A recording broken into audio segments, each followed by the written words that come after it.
Come கணபதையே நமஹ. உலகெங்கும் வாழும் ஸ்பிரிச்சுவல் டாக்ஸ் நேயர்களே, உங்கள் அத்துணை பேருக்கும் உங்கள் ஆத்மார்த்த ஜோதிடர் ப்ரொஃபஸர் டாக்டர் நங்கநல்லூர் பஞ்சநாதரின் இனிய வணக்கங்கள், வாழ்த்துக்கள். மனிதர்கள் ஒவ்வொருவரும் கடுமையாக உழைக்கிறோம். கடுமையாக உழைத்தும் பல நேரங்களில் நம்ம சம்பாதிக்கக்கூடிய பணங்கள் கையில் நிற்பதில்லை. இல்லை, கஷ்டப்பட்டு வீடு கட்டுறோம். அந்த வீடு கட்டிய பிறகு நமக்கு நிறைய பாதிப்புகள் வருகிறது. யாரால் இந்த பாதிப்பு வருது அப்படின்னு பார்த்தா, எதனால் பாதிப்புனா கண் திருஷ்டி. நம்ம வாழற வாழ்க்கையை வச்சு எதிர்த்து வீட்டுக்காரங்களால் கண் திருஷ்டி இருக்குமோ, யாரால் கண் திருஷ்டி இருக்குமோ அப்படின்னு மனசு பயப்படுது. ஏன்னா திடீர் உடல்நல குறைவுகள் ஏற்படுது. உனக்கு என்னப்பா நீ நல்லா இருக்க அப்படின்னு யாராவது சொல்லிட்டு போயிட்டா பிறகு உடல்நல பாதிப்புகள் வருது. நல்ல வருமானம் வந்துருச்சுன்னா யாராவது உனக்கு பரவாயில்லப்பா நல்ல காசு வருது, நீ வசதியானவன் அப்படின்னு சொல்லிட்டு போன பிறகு அடுக்கடுக்காக குடும்பம் சரிவை சந்திக்கிறது. நல்ல பிஸ்னஸ் பண்ணிட்டு இருக்கக்கூடிய பலருக்கு திடீரென வீழ்ச்சி வருகிறது. சில குடும்பங்களில் கல்யாண தடைகள் கடுமையாக இருக்கு. இப்படியெல்லாம் தடைகள் இருப்பதற்கு கண் திருஷ்டி காரணம். நாங்கள் என்ன சார் பண்ணுறது அப்படின்னு பல பேர் கேட்குறீங்க. அது இந்த பதிவுடைய நோக்கம், ஒவ்வொரு ராசிக்காரர்களுக்குமே கண் திருஷ்டி எதனால் வருகிறது, யாரால் கண் திருஷ்டி உங்களுக்கு வருகிறது, நீங்கள் என்ன செய்த பிறகு அந்த கண் திருஷ்டி வருகிறது, அந்த கண் திருஷ்டி வந்தால் அந்த கண் திருஷ்டியிலிருந்து உங்களை காத்துக்கொள்ள எந்த தெய்வத்தை நீங்கள் வழிபட வேண்டும் அப்படிங்கிற விவரங்களை எல்லாம் இந்த பதிவில் சொல்ல போகிறோம். இந்த பதிவை நீங்கள் குறித்து வைத்துக் கொள்ளுங்கள், உங்கள் நண்பர்களோடு ஷேர் பண்ணுங்கள். எல்லாருக்குமே பயன்படுத்தும், உங்களுக்கு பயனுள்ள தகவலாக இந்த பதிவு இருக்க போகுது. இந்த பதிவுடைய இறுதியில் பொதுவான கண் திருஷ்டி பரிகாரங்களை பற்றியும் நான் பேச போகிறேன்.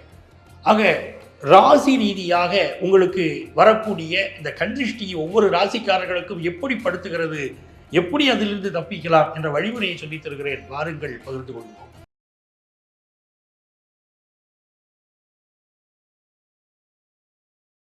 என் அன்பான தனுசு ராசி என்பர்களே, தனுசு ராசின்னு சொன்னாலே மிக அன்பான மனிதர்கள், தாயின் மீது மிகுந்த பற்று உடையவர்கள்.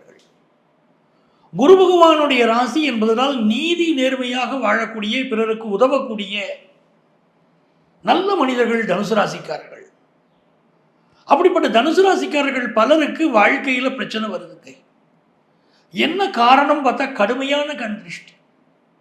பல பேர் அது உணர்ந்துக்கிட்டு நம்மள்ட்ட வராங்க. சார் திருஷ்டி சார், நல்ல வாழ்ந்த எனக்கு இப்படி திருஷ்டினாலும் வாழ்க்கையில் நில குலைஞ்சு நான் திண்டாடுறேன் சார்னு வராங்க.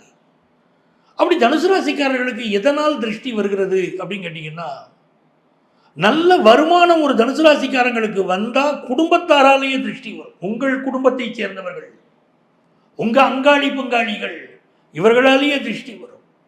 ஏன்னா உங்களுக்கு நல்ல வருமானம் வரக்கூடியது அவர்களுடைய மனதை பாதிக்கும். இவனுக்கு என்ன நல்ல வருமானம், இவன் நல்லா இருக்கான் அப்படின்னு அவருடைய மனதை பாதிக்கும். காரணம், ராசிநாதன் குரு பகவான் 2ஆம் இடத்துல நீச்சம் அடைகிறார். ஆகவே உங்களுக்கு குடும்பத்தைச் சேர்ந்தவர்களே உங்களுக்கு திருஷ்டி வருவதற்கு காரணமாக இருக்கிறார்கள். அந்த திருஷ்டியின் காரணமாக மிகப்பெரிய கடுமையான பண இழப்புகள் ஏற்படுது. எல்லாரையும் அதைத்தான் நீங்கள் உழைக்கிறீங்க. ஆனால் நல்ல மனிதர்களாக இருப்பதனால் இறைவன் உங்களுக்கு நல்ல பரிசாக பணத்தை தரான்னு வச்சுக்கோங்களேன். அதனால் அது தாங்க முடியாமல் வைத்தெரிச்சல்னால கண் திருஷ்டி உங்கள் மீது விழுகிறது. அந்த திருஷ்டியினால் உங்களுக்கு பண இழப்பு ஏற்படுகிறது. நிறைய தனுசு ராசிக்காரங்க, என் பிள்ளைகள் முன்னேறாமல் தவிக்கிறாங்களே, என் பிள்ளைகளுக்கு கல்யாணம் ஆகலையே, என் மகன் என் சொல்படி கேட்கலையே, என் பிள்ளைகள் வாழ்க்கை நல்லா அமையலையே, அப்படியெல்லாம் பல தனுசு ராசிக்காரங்க வருத்தப்படுறாங்க அப்படின்னு சொன்னால் அதற்கு பின்னாலே மிக கடுமையான கண் திருஷ்டி இருக்குன்னு அர்த்தம். ஏன்னா குரு பகவான் நீச்சமடைகிறார் இல்லையா 2ஆம் இடத்துல. பிள்ளைகளுடைய வளர்ச்சி, உங்கள் அன்பு பிள்ளைகளுடைய வளர்ச்சி பலருக்கு வயிற்றெரிச்சலை கொடுக்கும். நிறைய தனுசு ராசிக்காரங்க பார்த்தீங்கன்னா உங்கள் பிள்ளைகள் ஃபாரினில் உட்காந்துருக்காங்க, வேற இடத்துல இருக்காங்க, கல்யாணம் கூடி வர மாட்டேங்குது. நிறைய வருத்தப்படுறீங்க. உங்கள் பிள்ளைகள் ஃபாரினுக்கு போயிட்டதுனாலே அவங்க பில்கேட்ஸ் மாதிரி உலகம் நினைச்சுக்கிறது, பெரிய கோடீஸ்வரன் உலகம் நினைக்குது. ஆனால் அவர்கள் சாதாரணமான நிலைமையில கூட இருந்துகிட்டு இருப்பாங்க. வயிற்றெரிச்சல் காரணமாக பிறருடைய அந்த திருஷ்டி உங்கள் பிள்ளைகளுக்குரிய திருமணம் வரைக்கும் பாதிக்குது. 4ஆம் இடத்திற்கு அதிபதியானவன் குரு பகவான், அவன் 2ஆம் இடத்தில் நீச்சம் அடைகிறான். நம்ம நல்லா தெரிஞ்சுக்கிடணும். அழகான வீடு, நல்ல வீடு ஒன்று கட்டுறீங்க. கட்டிய பிறகு உங்களுக்கு ஏற்படக்கூடிய திருஷ்டி கொஞ்சம் நெஞ்சம் இருக்காது. அதற்கு பிறகு பொருளாதார இழப்போ, ஆஃபீஸில் பிரச்சனையோ, உங்களுக்கு ஹெல்த் இஷ்யூ பலருக்கு ஏற்பட்டிருக்குங்க. தனுசு ராசிக்காரங்களுக்கு வீடு கட்டிய பிறகு ஹெல்த் இஷ்யூ வந்திருக்குங்க. மிக கடுமையான ஹெல்த் இஷ்யூவை நீங்கள் பார்த்துருப்பீங்க. அதற்கு காரணம் சொந்த வீடு கட்டியதனால் ஏற்படக்கூடிய திருஷ்டி காரணமாக இருக்கு. இன்னும் சிலருக்கு பாருங்க, உங்களுக்கு 2ஆம் இடத்தின் அதிபதி சனி பகவான் 5ஆம் இடத்தில் நீச்சம் அடைகிறார். உங்கள் பிள்ளைகளுக்கு ஒரு நல்ல வேலை அமையட்டும், உடனே திருஷ்டி வரும். உங்களுக்கு குழந்தை பாக்கியம் கிடைக்கட்டுங்க. தனுசு ராசிக்காரங்களுக்கு குழந்தை பாக்கியம் அமைஞ்சாலே உலகத்துடைய திருஷ்டி விடுது. அவனுக்கு என்னையா கல்யாணம் பண்ணா உடனே குழந்தை பத்துட்டான்னு சில பேர் சொல்றாங்க. அதனால குழந்தைகளுக்கு பாதிப்பு வருது. சில பெண்கள் கர்ப்பமான உடனே கர்ப்ப சிதைவு ஏற்படக்கூடிய அளவிற்கு அந்த கண் திருஷ்டி அவர்களை பாதிக்கிறது. அதை போல 6ஆம் இடத்தின் அதிபதியாக இருக்கக்கூடிய சுக்கிர பகவான் 10ஆம் இடத்தில் நீச்சம் அடைகிறார். ஒரு கடன் வாங்கி நீங்க தொழிலை செய்துக்கிட்டு இருப்பீங்க. அந்த கடன் வாங்கி அந்த தொழிலை நல்ல விரிவுபடுத்தியிருப்பீங்க, பெரிய அளவுக்கு அதை கொண்டு போய்கிட்டு இருப்பீங்க. அப்படி தொழிலை கொண்டு போன பிறகு ஹெல்த் இஷ்யூ பலருக்கு வரும். கடுமையான ஹெல்த் இஷ்யூ உங்களுக்கு வரும். அதற்கு காரணம் அந்த சுக்கிர பகவான் 10ஆம் இடத்தில் நீச்சம் அடைகிறார். அவர் தான் உங்க லாபாதிபதி. 10ஆம் இடத்தில் நீச்சம் அடைஞ்சிட்டாரு. அப்போ உங்களுடைய கடன் பெருகி கடனை கட்ட முடியாத சூழ்நிலை பலருக்கு ஏற்படுது. தனுசு ராசிக்காரங்க கடனை கட்ட முடியாமல் கஷ்டப்படுறாங்க. பிறருடைய வயிற்றெரிச்சல் முறை தடுக்கிறது. வாகனங்கள் விபத்துக்குள்ளாகுது. தனுசு ராசிக்காரங்களுக்கு வாகனங்கள் விபத்துக்குள்ளாகுது. இது ரொம்ப முக்கியமாக கவனிக்க வேண்டியிருக்கு. வாகனங்களினால் செலவு வருகிறது. இந்த கண் திருஷ்டி அப்படி ஒரு பாதிப்பை தருகிறது.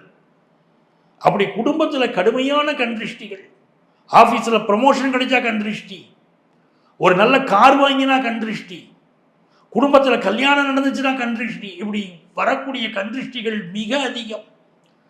இந்த கண் திருஷ்டியினால் வாழ்க்கையை தொலைத்தவர்கள், குடும்பத்தில் பல்வேறு கஷ்டப்பட்டவர்கள், ஃபினான்ஷியலாக இன்னும் கஷ்டப்படுறவங்க பல பேர் தனுசு ராசியில் இருக்காங்க. நல்ல மனிதர்களுக்கு அப்படி சோதனை வருது. எனக்கு இப்படி ஒரு சோதனை வருது, நான் என்ன செய்யறது? பலருக்கு குழந்தை பாக்கியம் இல்லாமல் போகுதுங்க. குழந்தை பாக்கியம் இல்லாமல் போகுது. 5 கூடிய செவ்வாயே 12ஆம் இடத்திற்கு அதிபதியாக இருக்கிறார். அட்டமத்தில் அவர் நீச்சம் அடைகிறார். குழந்தை பாக்கியம் இல்லை. செயற்கை முறை கருத்தரித்தல் குழந்தை பாக்கியம் எடுத்துக்கலான்னு போனால் அங்கேயும் பல முறை முயற்சி பண்ணியும் அந்த டெஸ்ட் வெற்றிகரமாக மாட்டேங்குது. அப்படிலாம் தடை வருது. செய்யக்கூடிய தொழில் கலைத்துறையை இருக்கக்கூடியவர்கள் பல பேர் விழுந்து கிடக்காது தனுசு ராசிக்காரங்க இந்த கண் திருஷ்டியினால். அப்போ நீங்கள் நல்ல முறையில் இருக்கணும், உங்களுக்கு தடைகள் விலகணும் அப்படின்னு சொன்னால் நீங்கள் யாரை வழிபட்டால் உங்களுடைய பிரச்சனைகள் தீரும் பார்த்தீங்கன்னா ஆஞ்சநேயர் வழிபாடு செய்யணும். தனுசு ராசிக்காரர்கள் சனிக்கிழமை என்று ஆஞ்சநேயர் வழிபாடு செய்யணும். ஆஞ்சநேயருக்கு வெற்றிலை மாலை அணிவித்து வெத்தலை மாலை போட்டு ஆஞ்சநேயரை வழிபட்டுக்கிட்டு வாருங்க. அதே மாதிரி வீரபத்திரரை வழிபட்டாலும், செவ்வாய்க்கிழமை வீரபத்திரரை வழிபட்டாலும், அவருக்கு வெத்தலை மாலை போட்டாலும் உங்களுடைய கண் திருஷ்டி விலகுது. ஆஞ்சநேயருக்கு நீங்கள் வெத்தலை மாலை போடுறதா இருந்தால் சனிக்கிழமைகளில் வெத்தலை மாலை போடுங்க. 21 சனிக்கிழமைகள் உங்கள் கண் திருஷ்டி விலகும். வீரபத்திரருக்கு வெத்தலை மாலை போடுறதா இருந்தாலும் 21 செவ்வாய்க்கிழமைகள் வீரபத்திரருக்கு வெத்தலை மாலை போட்டு கண் திருஷ்டி விலகணும் வேண்டுங்க.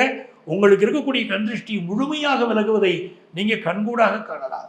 என் அன்பு நேயர்களே, இவ்வளவு நேரம் கண் திருஷ்டியினால உங்களுக்கு வரக்கூடிய, உங்கள் ராசிக்கு வரக்கூடிய பாதிப்புகளை சொன்னேன். எந்த தெய்வத்தை வழிபட்டால் இந்த கண் திருஷ்டியிலிருந்து நீங்கள் முழுமையாக விடுபடலாம்னு சொன்னேன். பல அன்பர்கள் கேட்கக்கூடிய கேள்வி, பொதுவான கண் திருஷ்டி பரிகாரம் எங்களுக்கு உண்டான்னு கேட்குறீங்க. பொதுவாகவே இந்த கண் திருஷ்டிக்கு எப்படி சுற்றி போடுவதுன்னு அப்படின்னு கேட்குறீங்க. கண் திருஷ்டி ஒருவருக்கு ஏற்பட்டு விட்டால் அதுக்கு முதல்ல என்ன செய்யணும் அப்படின்னு பார்த்தீங்கன்னா, அவரை வடக்கு நோக்கி உட்கார்த்தி வைக்கணும். யாருக்கு கண் திருஷ்டி இருக்கிறதோ அவர்களை வடக்கு நோக்கி உட்கார்த்தி வைக்கணும். அந்த வடக்கு நோக்கி உட்கார்த்தி வைத்து கையிலே கல் உப்பு, அதுதான் முக்கியம், கல் உப்பை எடுத்துக்கொண்டு உச்சந்தலையிலிருந்து உள்ளங்கால் வரை 3 முறை வலது பக்கமாக சுற்றி, பிறகு அவருடைய உச்சந்தலையிலிருந்து உள்ளங்கால் வரை இடது பக்கமாக 3 முறை சுற்றி அவர்களை கிழக்கு நோக்கி திரும்பிக் கொள்ளுங்கள் அப்படின்னு சொல்லிடணும். இதுதான் முறை. பிறகு இந்த கல் உப்பை கொண்டு போய் உங்கள் வீட்டில் வாஷ் பேஸ்லேயே தண்ணீர் போகக்கூடிய இடங்களில் கரைத்து விடலாம். சில பேர் வீடுகளில் ஸ்டவ்வில் அதை போட்டு எரிச்சிடுறாங்க. தண்ணீரில் கரைத்து விட்டாலும் போதும். இது ஒரு முறை. இன்னொரு முறை கண் திருஷ்டி கழிக்கக்கூடிய முறை செவ்வாய்க்கிழமை வியாழக்கிழமைகளில் பொதுவாக கண் திருஷ்டி நீக்குவதற்கான இந்த பரிகாரங்களை பண்ணுறாங்க.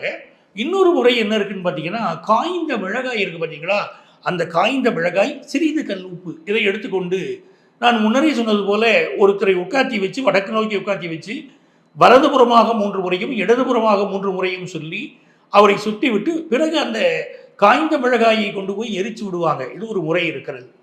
ஒரு வாகனம் வாங்குறீங்க, கடுமையான கண் திருஷ்டி அந்த வாகனத்திற்கு வந்து விடக்கூடாது, அதனால் குடும்பத்துக்கு திருஷ்டி வரக்கூடாது அப்படின்னு சொன்னால் அந்த வாகனத்தை சுற்றி தேங்காய் இருக்கு பாருங்க, தேங்காயை வலதுபுறமாக 3 முறையும் இடதுபுறமாக 3 முறையும் சுற்றி கற்பூரம் வைத்து சுத்தணும். கற்பூரம் வைத்து அந்த தேங்காயை சுற்றி என்ன பண்ணுறாங்கன்னா, முதல்ல குடுமையை எடுத்துடணும் தேங்காயிலிருந்து, அதன் மீது கற்பூரம் வைத்து அந்த வண்டிக்கு கற்பூரத்தை காட்டிவிட்டு தேங்காயை வலதுபுறமாக 3 முறையும் இடதுபுறமாக 3 முறையும் சுற்றி ஒரு திருக்கோயில், முடிந்தவரை பிள்ளையார் கோயிலாக இருந்தால் நல்லது, அந்த கோயிலில் சிதறுகாய் கொடுத்து விட வேண்டும் அந்த தேங்காயை. அதே மாதிரி வெளியூர்களுக்கு போகிறீங்க, ஒரு வசதியான ஒரு வாழ்க்கை உங்களுக்கு இருக்கிறது, நீங்கள் வெளியூர் போகிறது எல்லாரும் பார்த்துக்கிட்டே இருக்காங்க, என்ன செய்வது, அது திருஷ்டி விழுந்துருமோ, போகிற வழியில் ஆக்சிடென்ட் ஆயிருமோன்னு பலர் பயப்படுறாங்க. இவர்கள் செல்லக்கூடிய வழியிலே இருக்கக்கூடிய காவல் தெய்வம், அப்படி தெய்வத்தை வழிபடணும். உதாரணமாக சென்னையிலிருந்து புறப்படக்கூடியவர்கள் இரணியம்மன் கோயில்னு எல்லையில் இருக்க பாருங்க, இரணியம்மன் கோயிலில் பூஜை செய்து விட்டு வண்டியை எடுத்துக்கொள்கிறார்கள். இப்படி ஒவ்வொரு பகுதியிலும் ஒரு பழக்கம் இருக்கிறது. இப்படி நீங்கள் வழிபாடு செய்யலாம். மிக முக்கியமான ஒரு கேள்வி மக்கள் எழுப்பி இருக்கிறீர்கள்.